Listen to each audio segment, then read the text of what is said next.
All right, let's dive into something you don't see every day. A presidential executive order that was signed, sealed, and then completely undone, all within a week. This is the very strange story of Executive Order 14244. So that's the big question, right?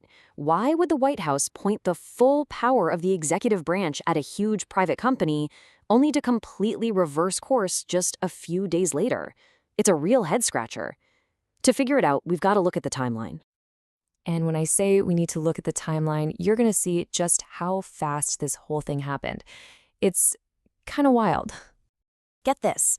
From the moment the first order was signed to the moment the second one revoked it was just 1 week. 7 days. That's it. This incredibly rapid turnaround is the whole story here. So let's dig into what that first order actually said. Okay, so what was in this first document, Executive Order 14237? What was the big deal? Well, it wasn't vague. The order called out by name one of the most powerful law firms in the country, Paul Weiss. It was written to deal with what the president called perceived risks and harmful activity coming from the firm. And the justification for it? Whoa. It was laid out in pretty stark terms. This quote here shows that the action wasn't just about this one firm, but was part of a much bigger critique of the entire legal industry. So you've got this really serious accusation on the table. How in the world does something like that get completely walked back in only 7 days?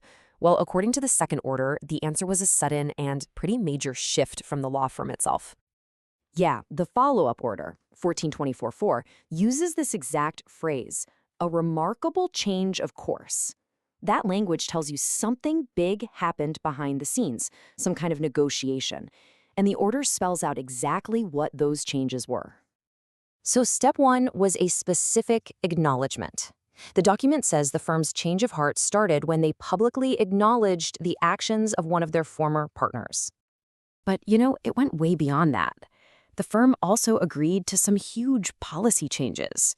They promised to be politically neutral in who they hire and who they take on as clients, to take on free pro bono cases from all across the political spectrum, and to switch their hiring focus to a merit-based system. And that promise to do pro bono work, free legal services, it came with a massive price tag. The firm pledged to provide $40 million worth of these services during the president's term. And they were very specific about where that help would go. That $40 million in legal aid was set aside to support our nation's veterans, work towards a fair justice system, and help combat anti-Semitism, just to name a few things. So, with all these promises from Paul Weiss officially on the record, the White House then made its final move in this whole affair. So, revocation, what does that even mean?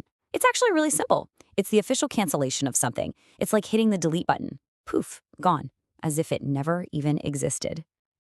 And that is exactly what happened. Section 2 of the new order is short, sweet, and to the point.